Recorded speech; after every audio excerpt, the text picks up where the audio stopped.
मुनि अष्टावक्र राजा जनक को आगे समझाते हैं।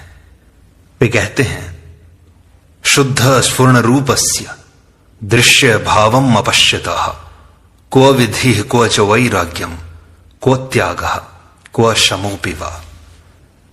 दृश्य भाव को नहीं देखते हुए शुद्ध आत्मा का अनुभव करने वाले ज्ञानी को विधि कहां है और वैराग्य कहां है, कहां त्याग है और कहां शांति है। परमात्मा का कोई कारण नहीं है, वही सबका कारण है। उसे किसी ने बनाया नहीं, वही सबको बनाने वाला है। वह मूलभूत है। विज्ञान सृष्टि में 106 तत्व मानता है। अध्यात्म उससे भी आगे की बात कहता है कि वह मूल तत्व एक ही है। 106 तत्व भी तत्व नहीं है, यौगिक हैं। सारी सृष्टि उसी की अभिव्यक्ति है, उसी का फैलाव मात्र है। यह सृष्टि बनाई गई, इसे बनाने का न कोई कारण है न कोई उद्देश्य। मूढ़ लोग ही सृष्टि बनाने का कारण और उद्देश्य खोजते हैं। सृष्टि उस शक्ति का सहज स्फुरण है जो अपने आप हो रहा है, किसी निश्चित उद्देश्य से नहीं किया जा रहा है। इसलिए इसे लीला, खेल इत्यादि कहा गया है। चिड़ियाएं चहचहाती हैं, मोर नाचते हैं, पक्षी उड़ते हैं, बच्चा उछलता कूदता है, फूल खिलते हैं, झरने बहते हैं, मनुष्य कामासक्त होता है इत्यादि सब उस चैतन्य का सहज स्फुरण मात्र है। इसके पीछे परमात्मा की न कोई इच्छा है न कोई उद्देश्य। किंतु मूढ़ों ने इन सब का उद्देश्य निश्चित कर दिया है। वे कहते हैं कि परमात्मा ने संसार इसलिए बनाया कि तुम मुक्त हो सको, तुम अपने पापों का प्रक्षालन कर सको, तुम ज्ञान की उपलब्धि कर सको। ये सब विकृत मस्तिष्क की मूढ़तापूर्ण दृष्टि है। अष्टावक्र कहते हैं कि ऐसी मूढ़तापूर्ण दृष्टि अज्ञानी की ही होती है। इसीलिए वह अपने को मुक्त करने के लिए अनेक प्रकार की विधियां अपनाता है। संसार से वैराग्य ले लेता है, घर छोड़कर जंगल भाग जाता है, घर गृहस्थी धन संपत्ति सबका त्याग कर देता है। वह यह सोचता है कि यहां छोड़ने से उसे स्वर्ग में मिल जाएंगे। कुछ लोग मृत्यु के समय दान आदि देते हैं जिससे ये वस्तुएं आत्मा के साथ साथ चलती रहें। कुछ लोग अधिक बुद्धिमान होते हैं, वे इस सामग्री को अग्रिम अर्थात मृत्यु से पूर्व ही भेज देते हैं जिससे मरने पर आगे पहले से ही वे तैयार मिले। ये सब मूढ़ताएं हैं, मूर्खताएं हैं।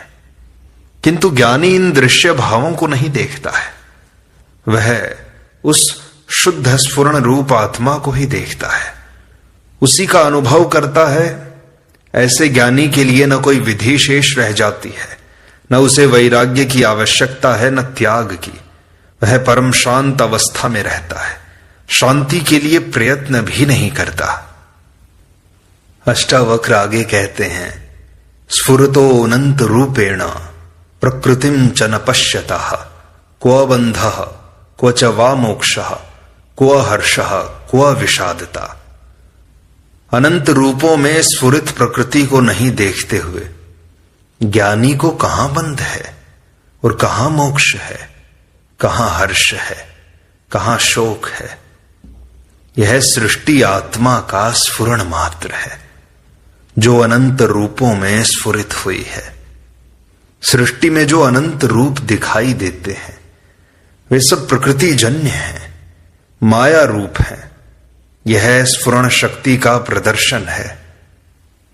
चेतन तत्व आत्मा सूक्ष्म रूप से इसमें व्याप्त है। अज्ञानी इस स्थूल प्रकृति को ही देखता है तथा इसी से लुभायमान होता है। वह इसी को सब कुछ समझता है, यही उसका बंध है।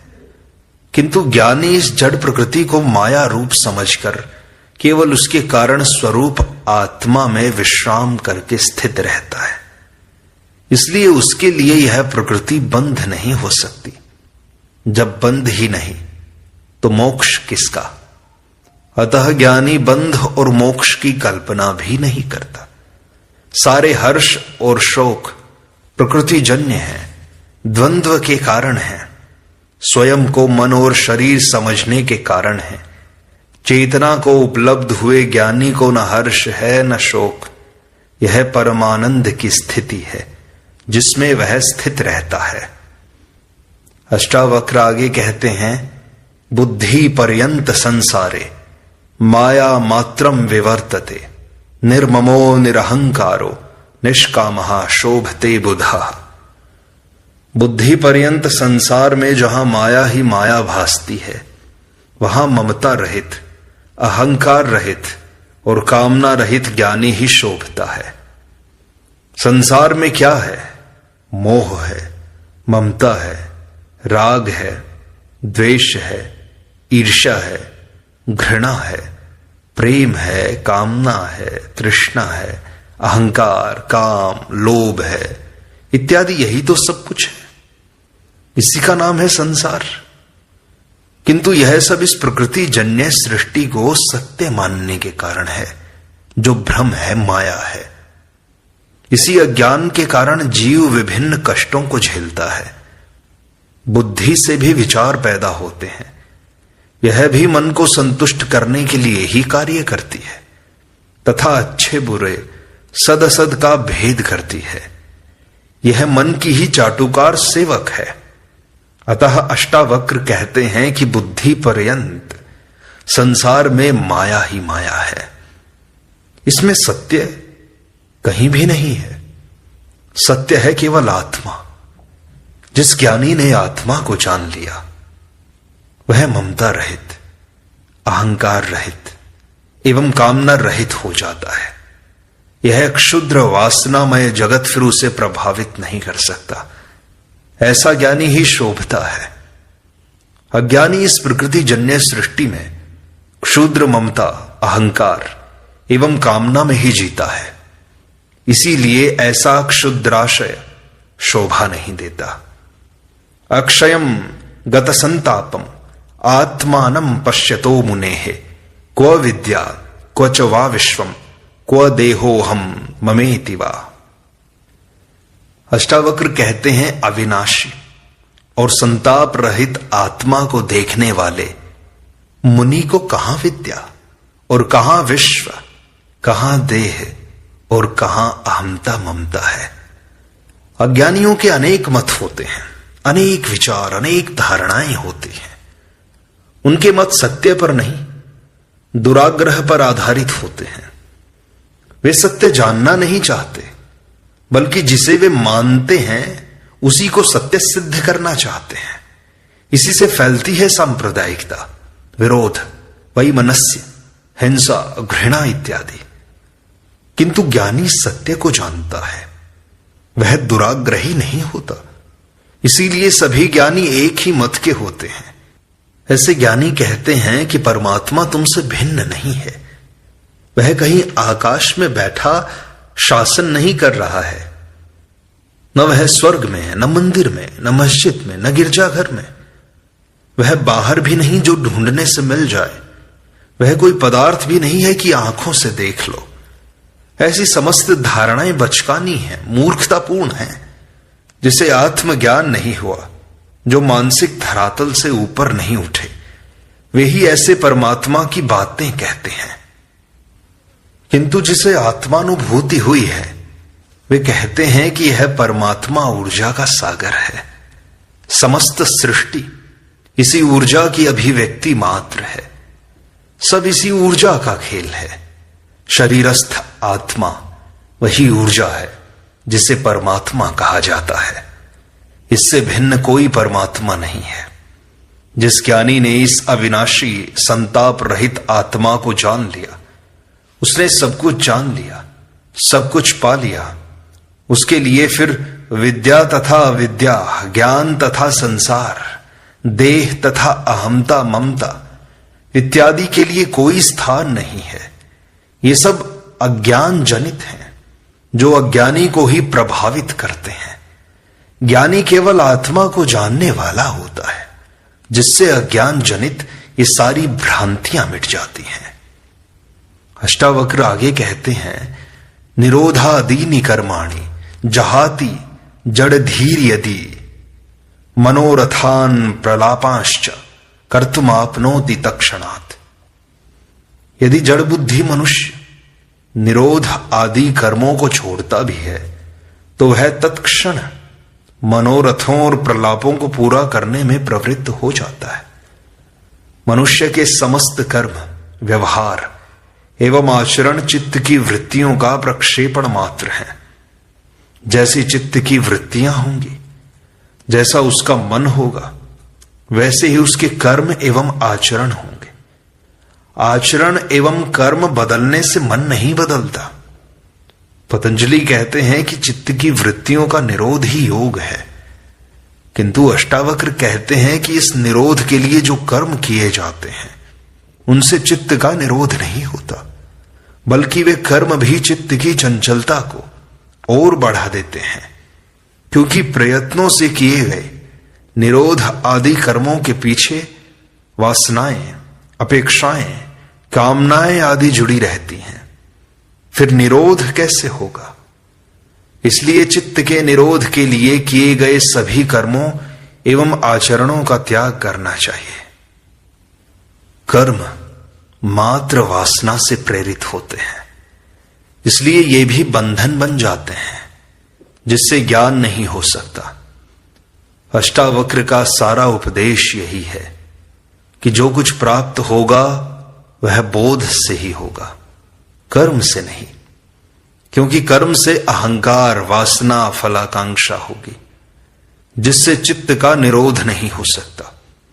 इसलिए समस्त निरोध कर्म जैसे ध्यान और समाधि को भी छोड़ देना चाहिए, तभी उपलब्धि होगी। किंतु यदि कोई मूढ़ या जड़ बुद्धि मनुष्य इन कर्मों को छोड़ता भी है तो भी उसके भीतर मनोरथ होते हैं, आकांक्षाएं, वासनाएं होती हैं, अहंकार होता है, जिनको पूरा करने में वह प्रवृत्त हो जाता है, जिससे वह आत्मज्ञान से वंचित ही रहता है। इसका सार यही है कि चित्त की पूर्ण शांत अवस्था में ही आत्मज्ञान संभव है। निरोध आदि कर्मों को करने या उन्हें उद्देश्य पूर्ति हेतु त्यागने से नहीं होता। आचरण एवं कर्मों को करना या छोड़ना महत्वपूर्ण नहीं है, महत्वपूर्ण है मूढ़ता को छोड़ना, अज्ञान अथवा भ्रांति को छोड़ना। अष्टावक्र आगे कहते हैं, मंदः श्रुत्वापि तद्वस्तु न जहाति विमूढ़ताम निर्विकल्पा बहिर्यत्नाद अंतर विषय लालसः। मंद बुद्धि उस तत्व को सुनकर भी मूढ़ता को नहीं छोड़ता है। वह बाह्य प्रयत्न में निर्विकल्प होकर मन में विषयों की लालसा वाला होता है। मनुष्य में अनेक प्रकार की मूढ़ताएं हैं। अहंकार, वासना, कामना, फलाकांक्षा आदि मूढ़ताएं ही हैं। इनके रहते जो भी कर्म, आचरण एवं व्यवहार आदि होंगे सभी मूढ़तापूर्ण होंगे। जनक निर्मल चित्त वाले होने से ही अष्टावक्र का आत्मज्ञान का उपदेश ग्रहण कर पाते हैं। वे केवल सुनकर ही आत्मज्ञान को उपलब्ध हो गए।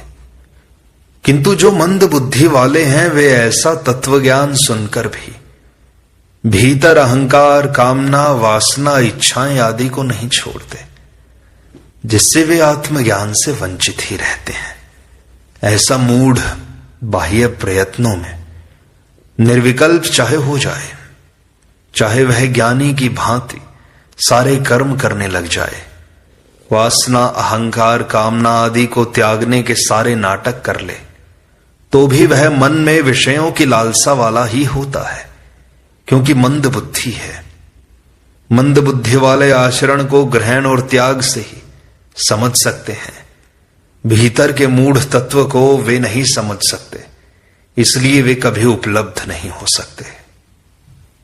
अष्टावक्र आगे कहते हैं, ज्ञानाद गलित कर्मायो लोक दृष्ट्यापि कर्म कृत नाप्नोति अवसरम कर्तुम वक्तुमेव न किंचन।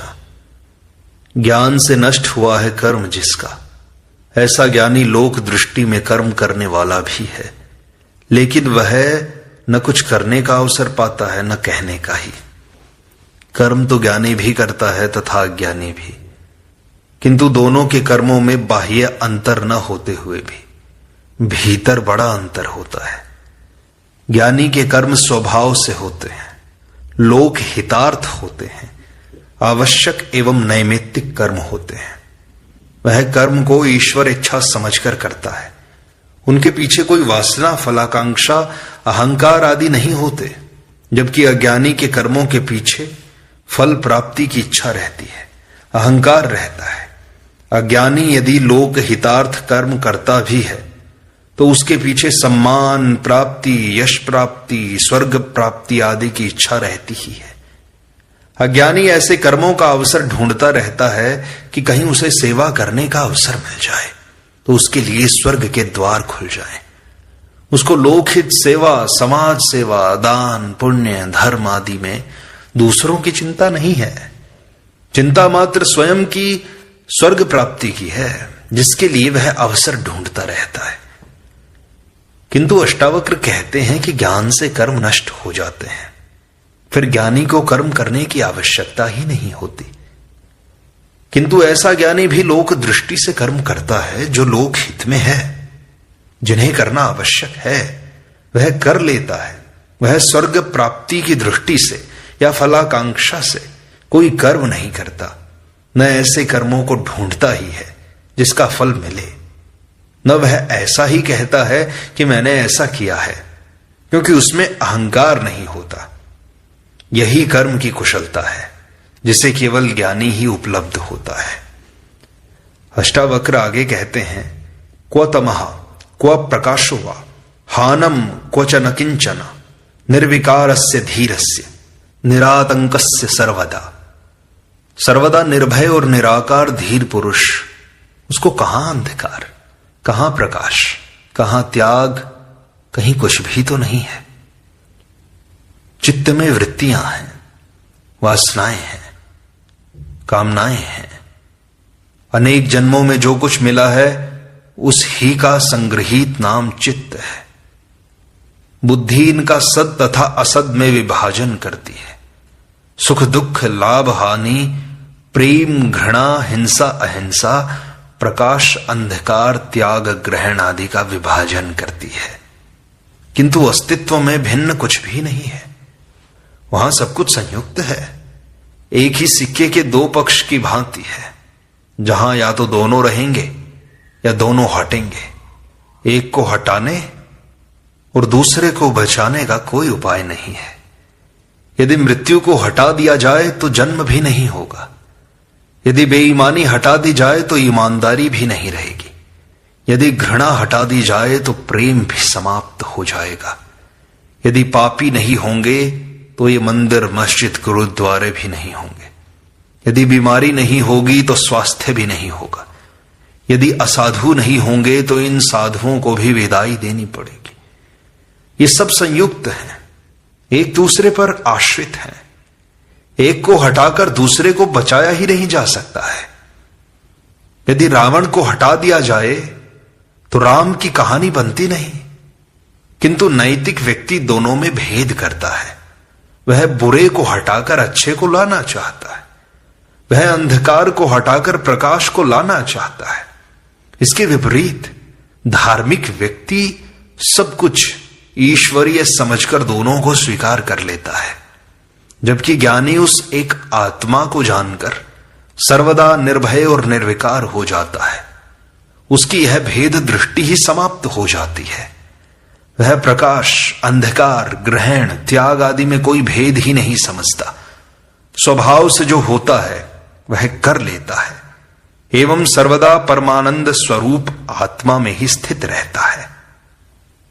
अष्टावक्र आगे कहते हैं, क्व धैर्य, क्व विवेकत्वम, क्व निरातंकता पिवा अनिर्वाच्य स्वभावस्य निस्वभावस्य योगिनः।